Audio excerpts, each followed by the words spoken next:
Thank you.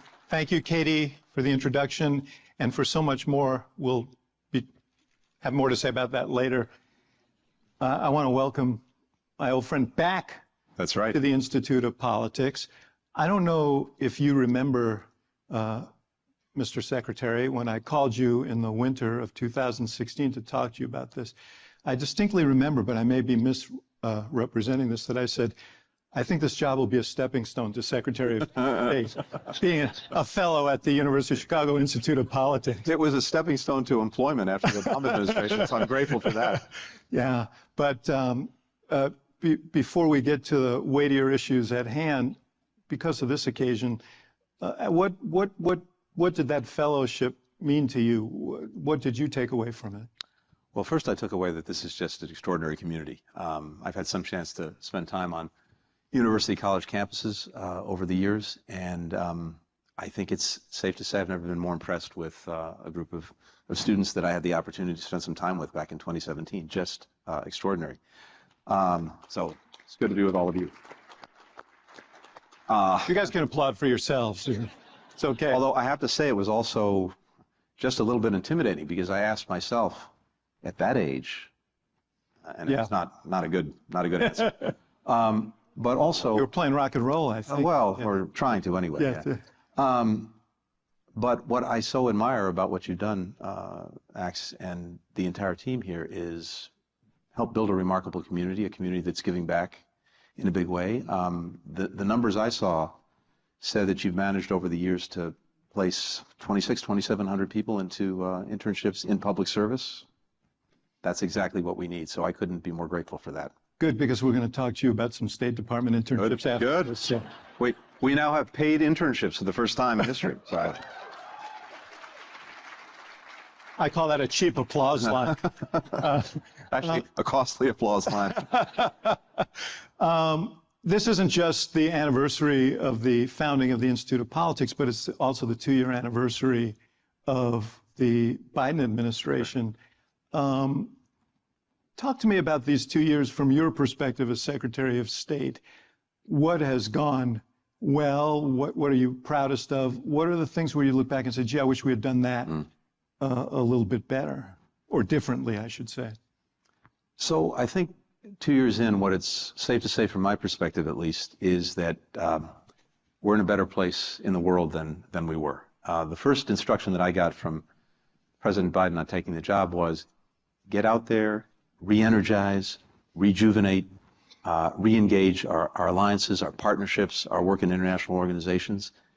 And the reason he was so determined that we do that is that if you're looking around at all of the issues that are actually having an impact on the lives of pretty much everyone in this room, whether it's the impact of a global pandemic, whether it's climate change, whether it's the effect that all of these new technologies are having on our lives, the stuff that we carry in our pockets every single day, whether it's drugs, the fentanyl crisis.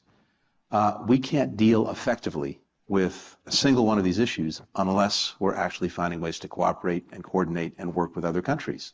We're on climate change. We're 15% or so of global emissions. We do everything right at home. We still got to bring along the other 85%. COVID, which we all know all too well. We can do everything right at home. If there's another variant circulating out there somewhere, it could still come back and bite us. I could go down the list. So we've done that. And in ways, big and small, rolling up our sleeves every single day, we're re-engaged. The other thing he said was this: we have to be out there not only to cooperate and coordinate with other countries, we have to be out there and at the table, because when we're not, when America's disengaged, one or two things happens. Either someone else tries to take our place, and probably not in a way that advances our own interests and values, or maybe just as bad, no one does. And we know the world doesn't organize itself, and in the absence of anyone taking on that role, you tend to have a vacuum. It may be filled by bad things before it's filled by good things. So the bottom line is this: we are re-engaged, we're out there, we're leading again, and we're doing it with other countries in ways that are building coalitions to tackle these problems. Now, there are a huge number of disruptors out there, and we have to find ways to effectively address them. We have geopolitical disruptors in the form of great power competition that's emerged again, particularly with Russia and with China in different ways. And we have these transnational disruptors, the ones we've just referenced that are having a big impact on people's lives. But we're in a better place to address them. Last thing is this. We've been really smart about something else. Our strength at home is directly tied to our standing around the world.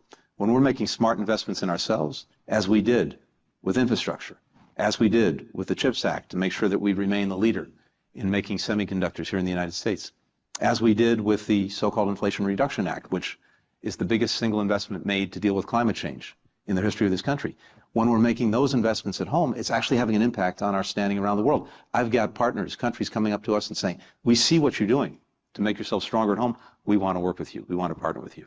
You know, I want to ask you about two aspects of that. One is there's such a gap between your description of the meaning of foreign policy and public perceptions of it. You know, I just saw a list of issues that people thought were most important, and I think foreign policy was on it, and I think it was dead last among, you know, all the issues.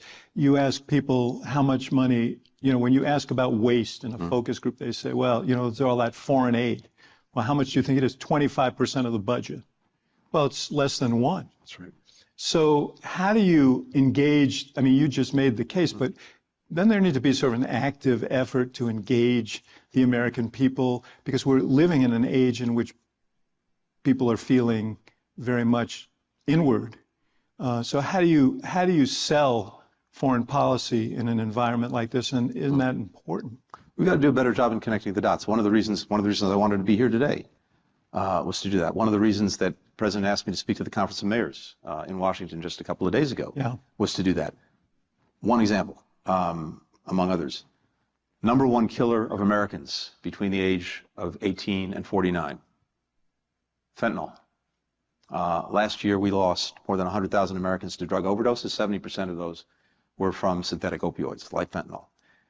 Well, there's a lot that we can do and we are doing to try to reduce demand here. There's a lot that we are doing and can do to try to disrupt the criminal organizations that are responsible for that. But here's the way it works. You've got chemicals that are produced halfway around the world, mostly in China right now, perfectly legal.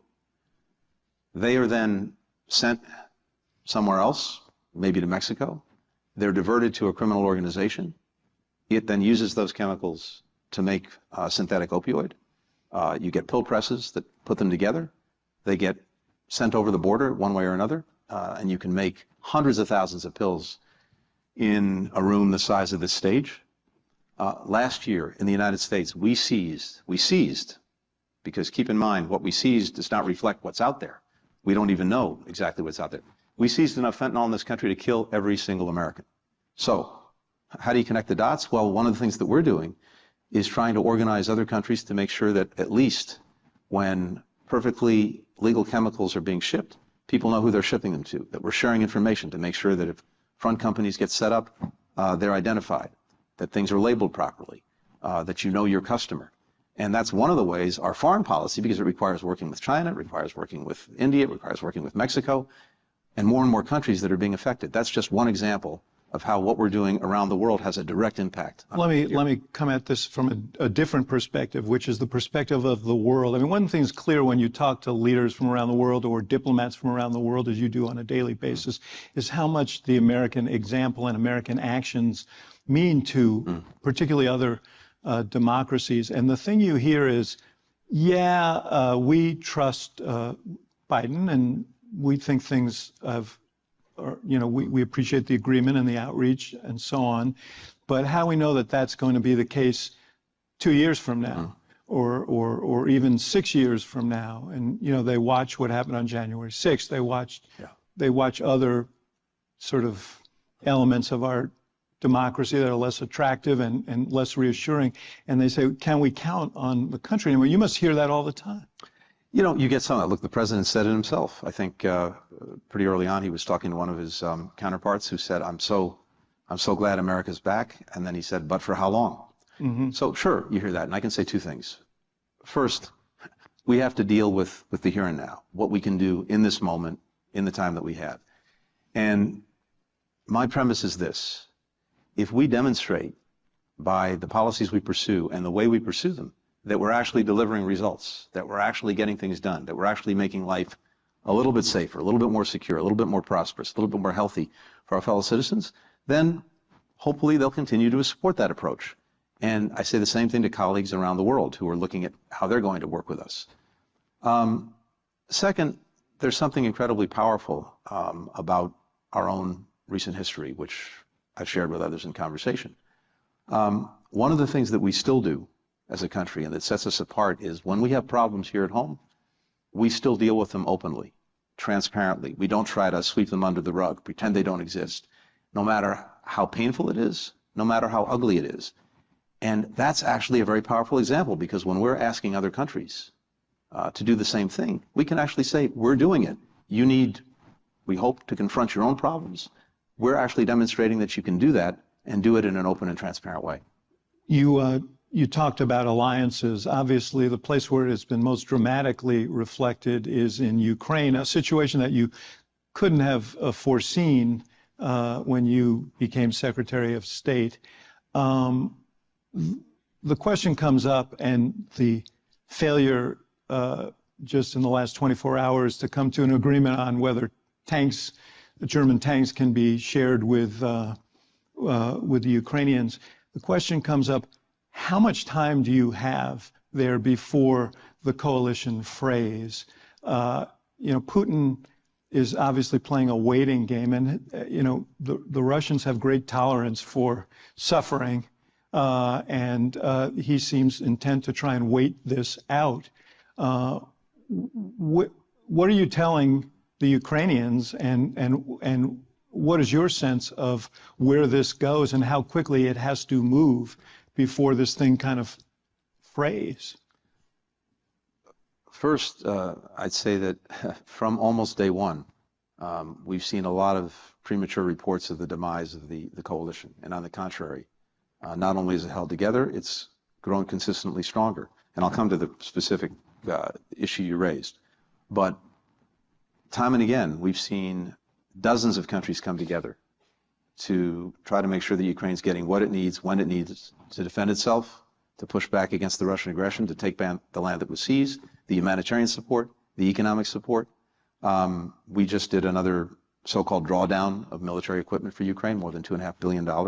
We're up to almost $30 billion in military support, about $60 billion in total support. Europeans have done much the same. But what I'm finding is this. The center is very much holding in two ways. Just before Christmas, I had a chance to speak to the entire Senate, and something that your successor, Senator Heitkamp, knows so well. And I found, talking to Republicans and Democrats alike in both the Senate and then the House, that the center is still very, very much there. Similarly, if you go around the European countries... The House, by the way, a little less so. No, but even so, I had a chance to spend some time with the new chairman of the House Foreign Affairs Committee, Mike McCall, very strong supporter of the efforts in Ukraine. So I think the center is very much holding, and in Europe as well. Now, on the weapons, let me say this. Every step along the way, starting from before the Russian aggression, we tried to make sure that Ukrainians had in their hands what they needed, what they could use to effectively push back against any Russian aggression. Before the war started, we saw the storm clouds. We tried to warn the world. We tried to prevent it. But even as we were doing that, we tried to make sure the Ukrainians were prepared. We did drawdowns of our equipment, Stingers and Javelins, going back to Labor Day a year ago, and then again before Christmas. So they had in their hands what they needed when the Russians went to Kyiv, and they were able to repel it. All along the way, we've tried to make sure that as the war moved, as the Russians shifted what they were doing and where they were doing it, the Ukrainians had what they needed. And you've seen a succession of different weapon systems go to the Ukrainians. There are the discussions that we have with allies and partners, and including ourselves, is not only what weapons do they need, but they need to be trained on them, so we've got to do that. They need to be able to maintain them, and they've got to be able to use them effectively. All of that goes into these decisions. Yeah. So it's an But everybody process. seems to agree. All the military, including our own leaders, seem to agree that they need tanks now. British just sent them. They didn't get them out of this meeting yesterday. How does this get resolved? Because this seems to be essential to the spring fighting that everybody predicts is going to happen. We just sent Ukraine a large number of Bradley fighting vehicles, which are basically light tanks. The French have done the same. The British have actually sent them combat tanks. Others are looking to do that. It's an ongoing process that will continue to work. But again, we have to make sure that for each system we send it, and these are sovereign decisions for each country to make. Different countries have contributed different things at different times, but all told, what it adds up to is a Ukrainian fighting force that, first of all, starts with the courage and resilience of the fighting force and the Ukrainian people, but because of what we've been able to provide them, has done as well as it's done. And on the Russians, let me just say this to the first part of your question. This is not a static thing. You say Putin is going to try to wait them out.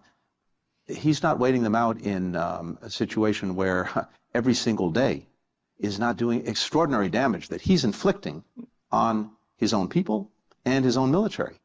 That military has suffered horrific losses and continues to do so every single day. Meanwhile, the sanctions, the export controls that we've imposed on Russia are dramatically undercutting its ability over time, not only to continue the war, but to advance Russia's economy, to allow it to pursue energy extraction.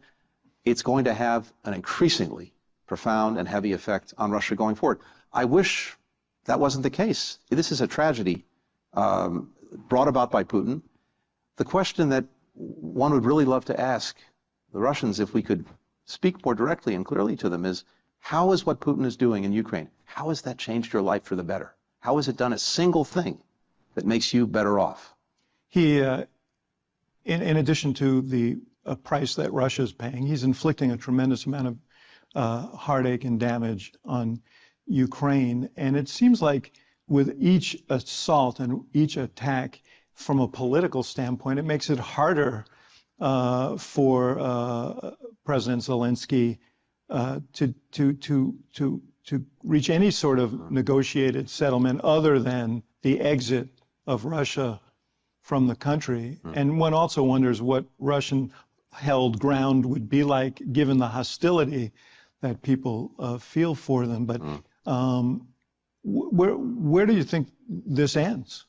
Well, fundamentally, this has to be a decision for Ukraine to make. Yeah, I knew you would say that, but I mean, I'm just, I probably should kick myself for asking. But I mean, General Milley said he thought the fighting would go in, would go on, that it ultimately would be a negotiation. It would have to be, that every war ends with a negotiation.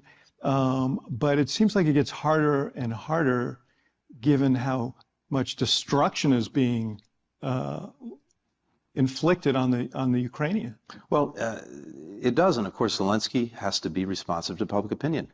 He is a democratically elected president. He has to represent the Ukrainian people. What's your sense of him, by the way? Oh, he's extraordinary. I got to know him a bit before the Russian aggression. I was over in Ukraine several times before the Russians went in, spent time with him. In fact, when we had the intelligence that we shared with the world about what Russia was planning, one of my responsibilities at the president's request was to go see President Zelensky and share with him what we had, basically to tell him we think your country is going to be attacked, which is a pretty sobering moment. But publicly, he was pushing back on that. Well, there was a reason for that. Didn't want people to flee. He didn't want people to flee. He didn't want investment to flee because he was afraid that the more the possibility of conflict was talked up, the more his economy would be talked down. I understand that. But meanwhile, he was making the preparations that were necessary, and you saw that in what the Ukrainians were able to do with our assistance in repelling the attack against Kyiv. And by the way, Putin has already lost in terms of what he was trying to accomplish. What he was trying to accomplish was to erase Ukraine's identity. Topple him. And topple him, erase Ukraine as an independent country, subsume it into Russia. That has failed. That can't succeed. Now, where this settles is a profound question, and what damage is done in between now and then, we don't know. I was just earlier today in Chicago, I was in Ukraine Village and went to the Modern Art Museum. They have an exhibit now of drawings, paintings by the children of war, by young Ukrainian children. And it shows their experience of the war through these drawings and paintings. And these are kids from, I don't know, age 2, 3, up to 10, 11, 12, teenagers. And this gets to another really important point. You walk in, you look at this, and I think the first reaction you have, if you have children, is, these could be my kids. What if this was my kid? And what Putin is trying to do with the daily assault is to anesthetize all of us. to normalize this, for people to basically say, okay, this is happening and we just accept it as somehow normal, acceptable. That's what we really have to avoid. We have to make sure that we collectively continue to make clear that no, this is not normal. This is not acceptable. And if we allow this to go forward with impunity in Ukraine, then we open a Pandora's box where would-be aggressors around the world will say, I can get away with it. I can go ahead, seize another country's territory by force, erase its borders, kill its people, destroy its infrastructure, and nothing's going to happen. That's why this is important and is bigger than Ukraine itself. It goes beyond that, and it's why we have to stick with it. You were asked recently about what the greatest global challenge was, and it wasn't from Russia, it was from China. You're headed there in a few weeks. The president saw President Xi in Bali. Talk about China, the China that you're going to visit right now. Not necessarily the same China from a year ago, before the COVID debacle, before their economy was ground to a halt. What are you hoping to accomplish there? So the president and President Xi had a very good, constructive, long conversation in Bali on the margins of this G20 meeting toward the end of last year. And I think the most important thing in the immediate for us is this. This is the most consequential and complex relationship of any that we have in the world. And by the way, the same is true. I think many other countries could say the same about the relationship with China. We're in a competition. We have, I think, a moment in time, which we can also talk about, where we're no longer in the post-Cold War era. There's a competition on to shape what comes next. China is a leading competitor. And in many ways, the vision that they have for what the world should be and where it should go is not the same as the one we have. But competition is one thing. Conflict is another. And it's strongly in interest to make sure that even as we compete very, very vigorously, we avoid competition veering into conflict. One of the ways you do that is making sure that you actually have good lines of communication, that you're talking, that you're engaging, that you're putting some guardrails on the relationship, that you're putting a floor underneath it. That's what the president and President Xi were doing in Bali. That's the conversation they asked me to continue. So that's a big part of what we're going to try to do. The other thing is this. Well, that question can be very much shaped by issues like Taiwan. That's right. And China's posture toward Taiwan. We saw what happened in Hong Kong. Do you think that you have a deeper understanding of their intentions, and do they have a deeper understanding of what the U.S.'s reaction would be to that? I think they do, especially from the last conversation between the presidents. And again, that's something that I think it's important to continue to pursue. Look, two things on Taiwan. What we've seen over the last few years is, I think, China make a decision that it was no longer comfortable with a status quo that had prevailed for decades, that had actually been successful in terms of the relationship between our countries in managing what is a difficult situation. But they've made a decision that that status quo was no longer acceptable, and we've seen them over the last few years, not the last few months, the last few years, ratchet up the pressure on Taiwan. Military pressure, economic pressure, trying to cut off its ties to countries around the world, to international organizations. And from our perspective, that status quo has worked, and it's vital to what's important to us, which is maintaining peace and stability across the Taiwan Strait. What we said to China is this. They say this is a sovereign issue for us. Our response is this is an interest to the United States and to countries around the world, because if peace and stability is disrupted across the strait, if something happens as a result of the actions you take, 50% of every container ship that is moving around the world every day goes through the Taiwan Strait. 70% or more of the computer chips manufactured in the world at the higher ends are manufactured on Taiwan. If that gets disrupted, the entire world economy will suffer. Every country in the world has an interest in making sure that peace and stability remains in the strait, and that differences are resolved peacefully, not through pressure, not through coercion, and certainly not through the use of force. So it's very important that they understand that, even as we listen to their concerns. On COVID, it's also profoundly in our interest that China succeed in dealing with COVID. First, we do not want to see people suffering anywhere from the disease. Second, for the sake of its own economy, and as a result, for the sake of economies around the world, it's important that they be able to recover and recover successfully. And third, if COVID is out of control anywhere, as I said earlier, you may get new variants. Those variants are going to travel around the world. They may come back here, and we may find ourselves in trouble again. So it's both the right thing on a human moral level and the smart thing to want to make sure that they succeed. We can't make those decisions for them. I hope that they do. And you feel that the temperature has been lowered to some degree? I think so, because again, when you're talking and engaging, it tends to have that effect. There's something else that's going on. One of the things that I'm hearing around the world, and I think the Chinese are hearing the same thing, is there's a demand signal. The rest of the world expects us to manage this relationship responsibly. They know that the way we manage it's actually going to affect them too. They know that if we're not finding ways in areas where it's in our interest to cooperate, they will lose out on some of the benefits. We need, for example, to see China play a leadership role in dealing with climate change. We need to see them play a leadership role in dealing with global health, along with us and other countries. It's in our interest to do so, but also that's what other countries are saying to us. So we're trying to be responsive to that. We'll see if Beijing can do the same thing. You know, you mentioned the world in which we live today. I think about the young Tony Blinken, younger Tony Blinken, who walked into the White House National Security Council as a junior aide years ago in the Clinton administration. And that was right after the Berlin Wall had fallen, the Soviet Union had collapsed. The U.S. was sort of a colossus astride the world, a unipower, as it were, superpower. And trade and globalization were seen as ways to lift economies around the world, and also as tools of diplomacy.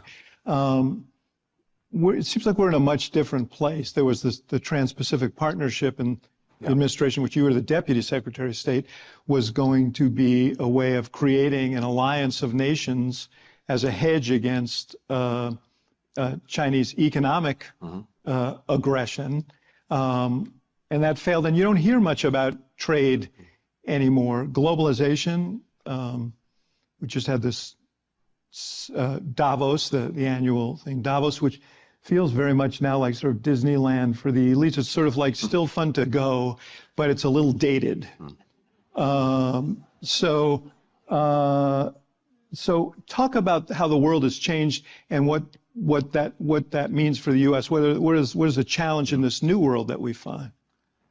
So I guess I'd say two things. First, let's not be too hard on ourselves in terms of that moment in time and what we thought about it, because we got a lot of the big things right, even as we got a lot of small things wrong. We managed to get through the Cold War without getting another world war. We managed to see the world lift hundreds of millions of people out of poverty during that period. All of that was good. And if you actually did a freeze frame before COVID hit, in the aggregate, even as recently as 3 years ago, in the aggregate, I think it's fair to say the world was actually safer, more prosperous, healthier than it had been probably at any time in human history. This is kind of the Steven Pinker view of the world, but I think a lot of that is borne out. But what we collectively, I think, missed were a few things. One is we missed that even as inequities between nations were actually shrinking, they were growing within them, and that's had profound effects. And we see that play out here. We see that play out around the world. I think we had a faith that economic integration was going to bring other countries into much more positive relations with every other country. That hasn't borne itself out. We thought that economic liberalization would lead to political liberalization. Well, I mean, I think these things are connected, right? Because that the great economic polarization that we saw, winners and losers as a result of trade, as a result of globalization, created a backlash, and we see it in populist movements around the world, including the U.S. We saw it in Brexit. We've seen it in a lot of different places. What do we do about that?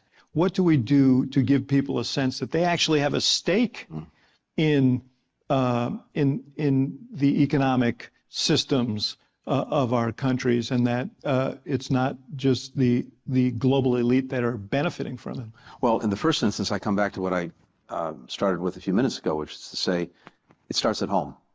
And it starts with making smart investments in ourselves, investments that are actually going to deliver better results and better lives and livelihoods for our own people. And we've been making those investments, and I think they're going to start to pay out in the next few years. You know, it also starts with a recognition that there were people and regions that were losers in this deal. Absolutely, which is one of the reasons, for example, we want to make sure we've talked about the incredibly positive power for many years of the internet, but of course, if it's not widely shared, that positive power is not going to be there for everyone. So rural connectivity has been a huge piece of this. Of course, we also know the downsides of connectivity for everyone that we also have to grapple with. There's enough connectivity that it has helped fuel some of these populist movements. That's right. So that's a whole other subject. But I think you're exactly right. There has to be, and I think there has been an awakening to the fact that in different ways, too many people have been left behind. But also, look, I think there are a lot of profound things that have happened. This is the president talks about this as an inflection point in world history that comes along every 6 or 7 generations, not every decade, but 6 or 7 generations. And so much has been said and written about this. But one of the things I feel profoundly, you asked me what's changed since I was first in government. When I started in government in the early 1990s, the information environment was this.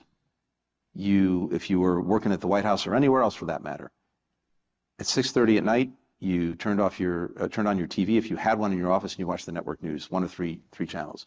When you woke up in the morning, you opened your front door and you picked up New York Times, the Washington Post, the Wall Street Journal. Now, of course, we're on an intravenous feed of information every single day, every single millisecond of the day. And that has created a number of things, including, for those of us who are in government, this incredible pressure, which you know so well, from being at the heart of things at the White House, this incredible pressure to be reactive almost immediately to everything that's going on. Having the discipline to not do that, to actually sit back, step back, think through what you're doing, that's more difficult than it's ever been, but it's also more imperative. I should say parenthetically here, I'm not going to ask you about the whole documents thing because I know you won't answer. So I just wanted to put a pin in there. You know, a lot of the young people here care deeply about the issue of human rights. And I know you, and I know your family history, and I know how passionate you are about human rights. And yet, there is always this tension between wanting to lead on human rights and the strategic imperatives of the country. So, you know, we think of Saudi Arabia and Egypt. You just met with the foreign minister from Turkey who wants F-16 fighters, something that the administration supports and some members of Congress don't, on human rights grounds. How do you navigate that? How do you say we are the guarantors of human rights at the same time that, but, you know, there are times when we can't? President Biden wanted to make sure that one of the things we did was to put human rights back at the heart of our foreign policy, but it's not and can't be the totality of our foreign policy. I don't see a zero-sum choice between values on the one hand and interests on the other. Human rights are a profound value for us, but they're also a strong interest because we know that countries that actually respect the human rights of their citizens in a multiplicity of ways are going to be much better actors on the global stage with us, for us, and for the things that we care about. So one of the things that we have to do in every relationship that we have is figure out the right balance of interests at any given time. We're trying to advance all of them. Sometimes it's painful, but sometimes it works in interesting ways that may not be so evident. You mentioned Saudi Arabia.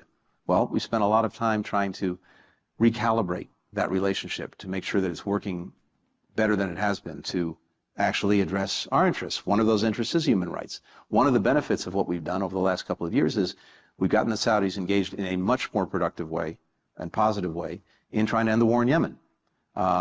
This is, when we took office arguably was the worst humanitarian situation in the world. And the abuse of human rights of the people of Yemen was probably near the top of the list. As a result of the kind of engagement that we pursued, okay, the conflict is certainly not over, but it's in a much better place than it's been. We've had a ceasefire that's now endured for many, many months. People are not being killed the way they were before. Rights are in a better place than they were. So you have to think about these things, I think, in ways that are you getting practical results? You know, there's some journalists here and others who remember the Jamal Khashoggi massacre, so you know, it was jarring to see the president fist bump the guy who apparently was the mastermind of that murder. But you're saying this is what I'm trying to get at. I'm not being judgmental about that. No. I'm saying these are hard decisions. You're going to meet the Chinese. They have, you know, essentially a gulag where the Uyghurs, 1 million Uyghurs are being, you know. No, you're right. There are hard decisions. There are challenging balances to try to get right. But again, in the case of Saudi Arabia, I think it's fair to say that there are Yemenis who would probably not be alive today had we not found a way to engage and bring the Saudis along in a way that's at least produced for now a ceasefire. Similarly, as we're looking at these challenges, we have with China the profound abuses being committed against people in Xinjiang.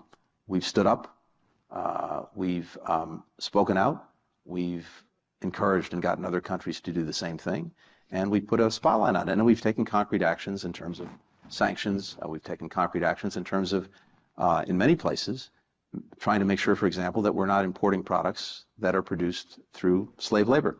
But it's a balancing act. You know, I realize you're a diplomat, so there are things you can say and things that you can't say. But I must say it must be frustrating at times that you have to make these balancing judgments because I know your passion for people. If there weren't frustrations on a daily basis, we'd be out of a job.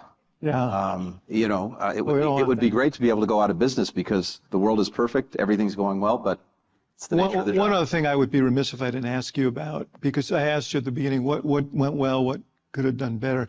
I'm sure you're about to go through some bracing hearings about the withdrawal from Afghanistan. And let's stipulate that I think a lot of Americans would say, yeah, it is a good thing that we are not there anymore.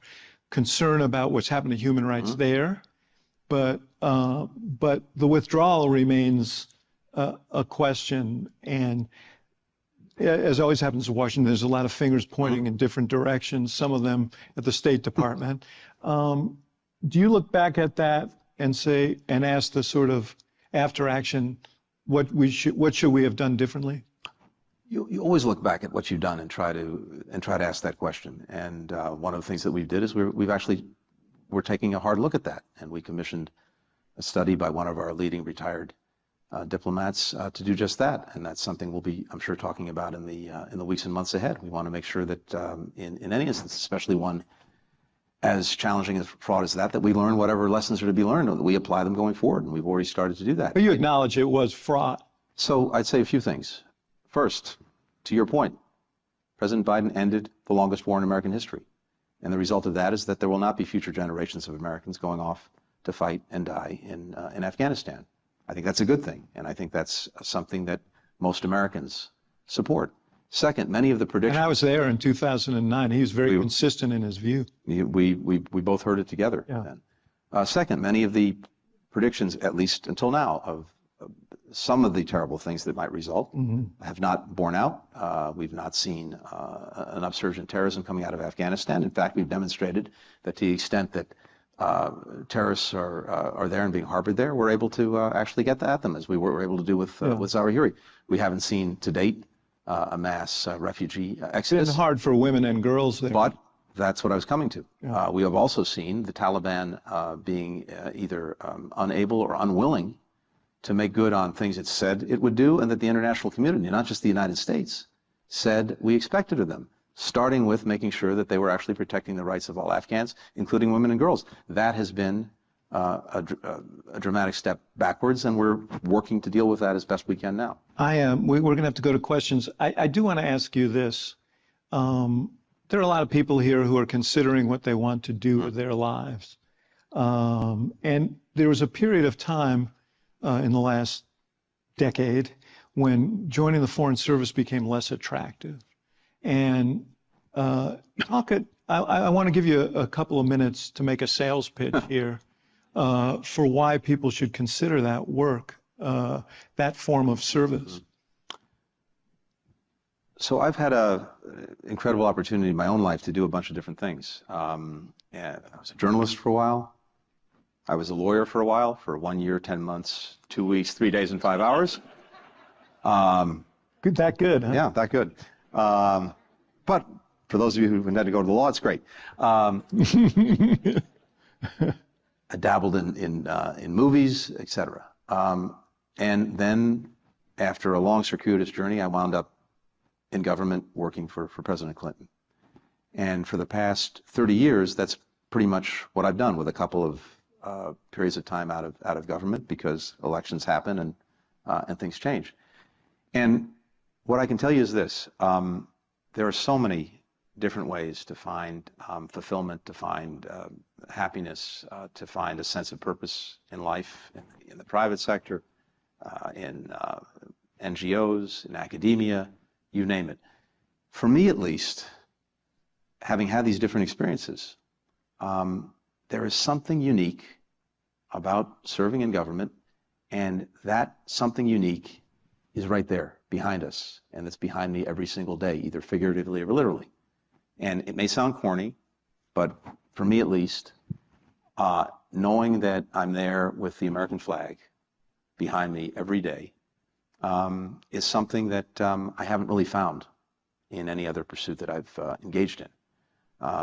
So I really commend it to folks to find a way, and it doesn't have to be in Washington and the federal government. I think public service in some fashion, serving your community, if not serving your country, there's something about that that just is unique in the fulfillment that you get from it, even with the frustrations that come along with it.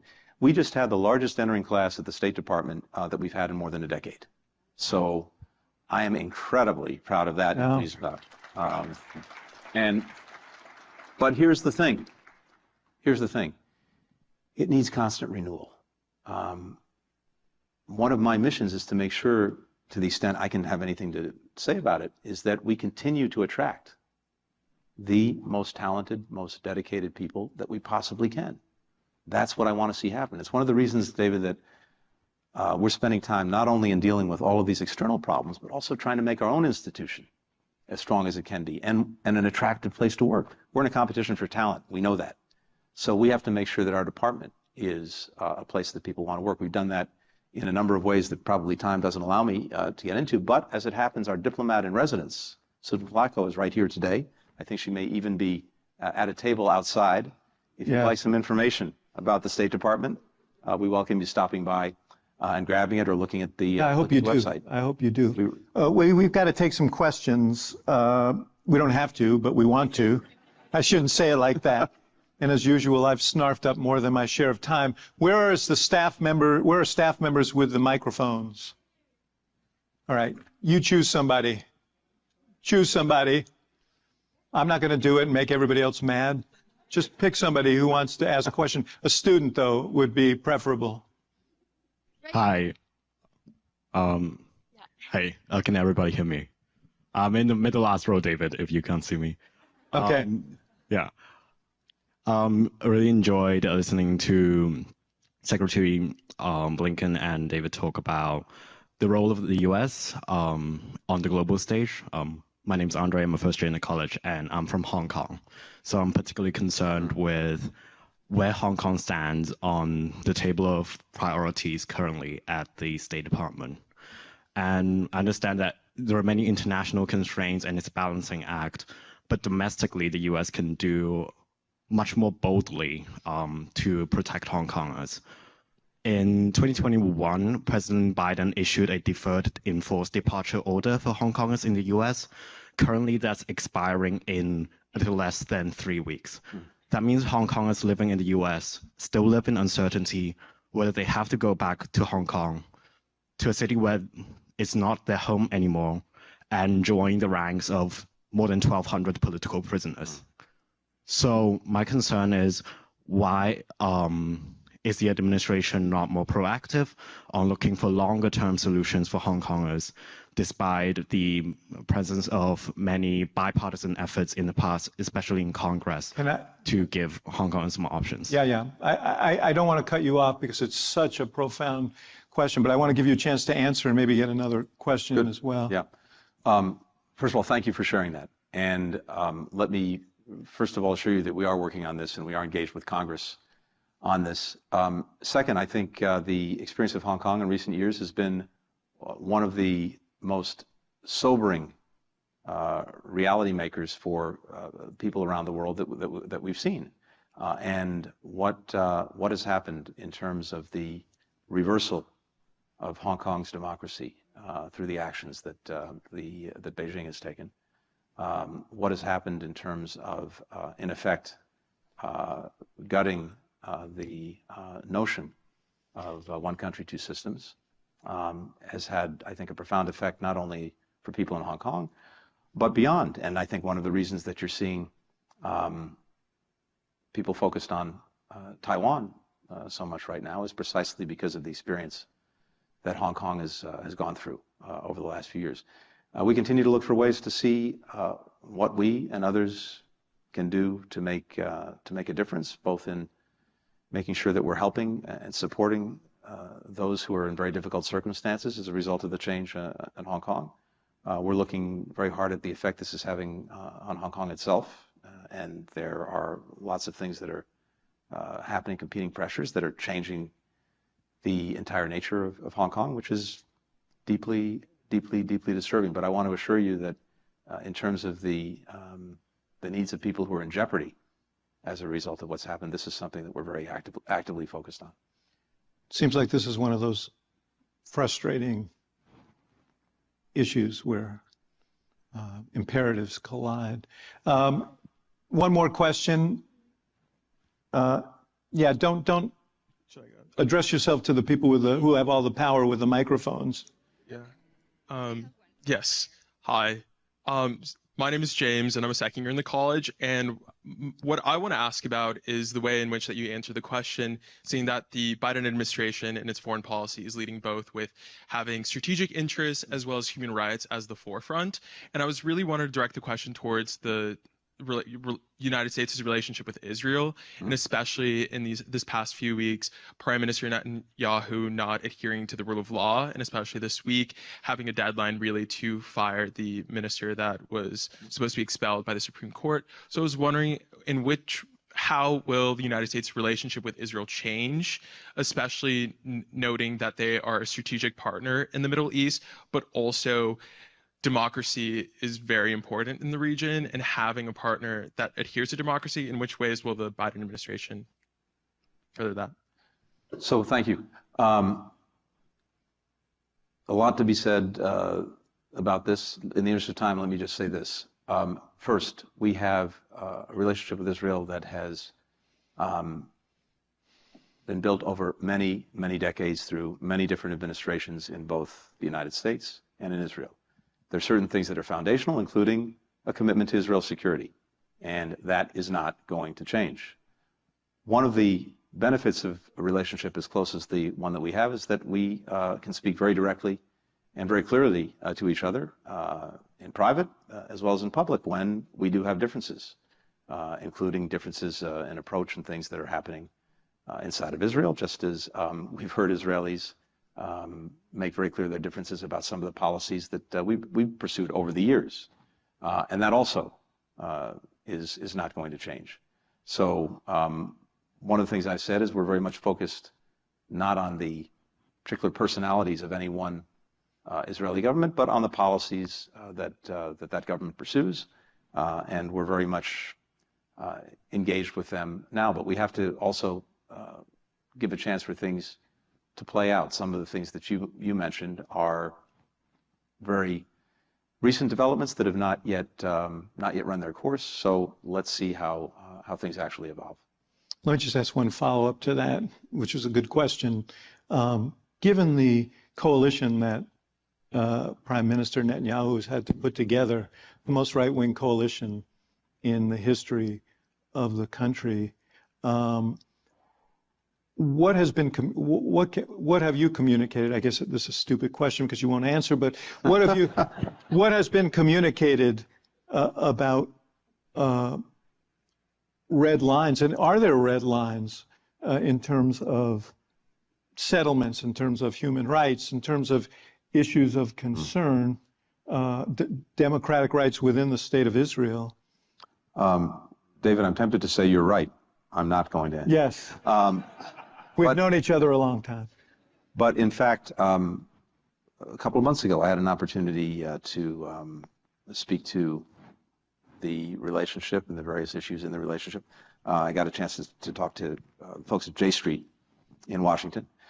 And besides making clear our enduring commitment to Israel's security and laying out how we were doing that, I also made clear that we continue to believe deeply in and are committed to two states, and to make sure to the best of our ability that we're pursuing policies that allow Israelis and Palestinians alike to know equal measures of democracy, dignity, opportunity. We've been very clear in the past, we'll remain very clear in the future about our views on settlements and their expansion, on demolitions, and on violence, including from the settler community directed at Palestinians or Israeli Arabs, just as we were very clear, of course, about incitement, certainly about terrorism, etc. So I think there's a very clear consistency in our policy that we've laid out before the new government came in, and that we'll continue to engage on in the weeks and months ahead. Yeah, I guess the thing that we'll discover is how much that clarity of message is received. But let me just say, Mr. Secretary, my friend Tony, we are so proud to claim you as an alum of the Institute of Politics. The Institute of Politics is what it is because people like you with a wealth of experience are willing to share their time and the lessons of their experience with the leaders of tomorrow. And so the fact that you came back here today and took time in your busy schedule to be with us as we marked our own occasion means the world to me. David, thank you. And I feel a real attachment not only to you personally, because we're such good friends and colleagues over many years, but to the IOP and to the University of Chicago. It was a great experience for me. So being back is a wonderful thing. I had some just extraordinary colleagues who were here as fellows at the same time. So I'm really grateful for that. Last night, as you know, I've got little kids. I have a soon-to-be 3-year-old daughter and a soon-to-be 4-year-old son. And my wife was putting our daughter to bed. And as she was putting her to bed, my daughter said, "Oh, should we wait for Daddy?" And my wife said, "No, he's in Chicago tonight, and he'll be back tomorrow." And she looked at my wife with real concern and said, "Do they have beds in Chicago?" So I'm going to go back tonight and report that yes, they do, and they have an incredible Institute of Politics. It's one of our great virtues. So thank you so much.